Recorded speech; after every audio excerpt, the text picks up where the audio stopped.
Capitalization, rules, and example. What is capitalization? Capitalization is the writing the first letter of a word when it's uppercase, and the rest of the letters in lowercase. Capitalization is very important in writing as it makes it clear. There are many cases when we used to have to capitalize. Number 1, the first word of the documents, the book, or the story, and the first letter of the word next to it. Number 2, the first letter of the word that starts the sentence. And number 3, names of the people, proper names, places, cities, countries, companies, and etc. And number 4, languages. Number 5, titles of the books and magazines. Number 6, days and months. And last is number 7, public holidays, fest, and Independence Day. Capitalization rules vary depending on the language and context. Here are some general rules in English. First is sentences.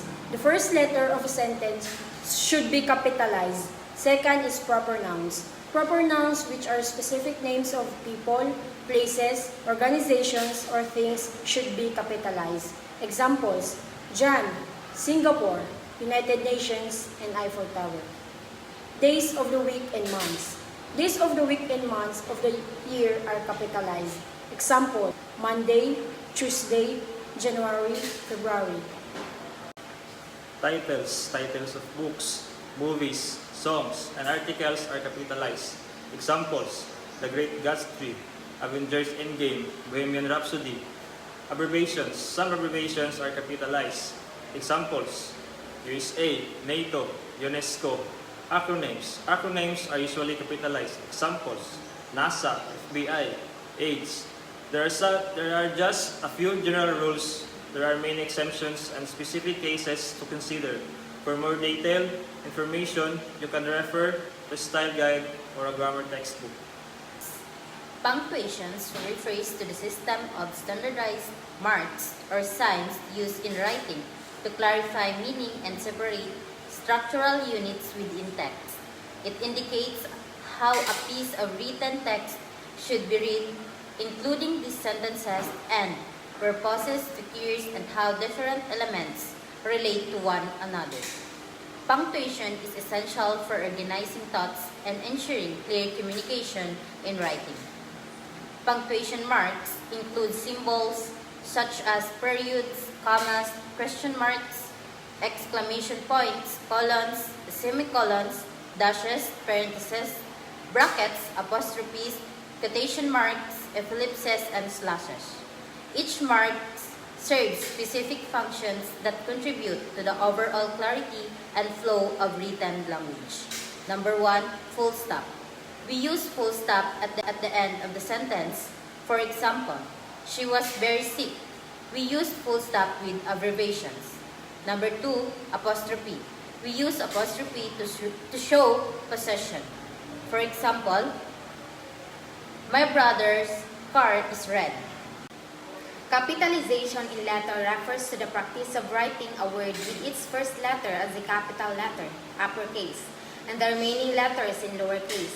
This convention is primarily used for specific types of words, including the first word in a sentence, proper nouns, and certain titles. Capitalization serves to the signals of the beginning of new sentences, denote important names of titles, and distinguish between common nouns and proper nouns. Number 1, exclamation mark. We exclamation mark for anything that expresses emotion. Example: oh really? Oops! Wow! Oh my God! Number 2, question mark. We use a question mark after question. Example: did you open the door? What did you do yesterday? Number 3, comma. We use comma in English in the following cases to separate 3 or more words and phrases.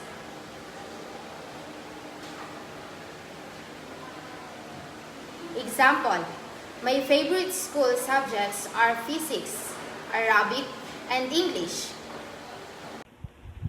To separate the first words or phrases. Example: in the morning, I usually go jogging. Using that way, she was able to work comfortably. After an adverb that the sentence starts with, example, finally, she got her dream job. After a dependent clause that the sentence starts with, example, when she came from school, I was studying at my room. When a sentence starts with a yes or no, example, yes, I think she will come to the meeting. Number 6, the quotation mark. We use quotation marks to enclose the words of a person or quotes of writers. Example, Napoleon Hill says that whatever the mind can conceive and believe, the mind can achieve. We don't use the quotation marks to report the speech of someone. Example, my mother told me she will not be here next week. Colon. We use a colon to introduce new information. Example, the things we need in the classroom are a book, copybook, books, and pens. 8. Semicolon. We use semicolon to join two independent clauses that are closely related and both are important. Example, Hamid said that he was tired. He had stayed late studying for the exam.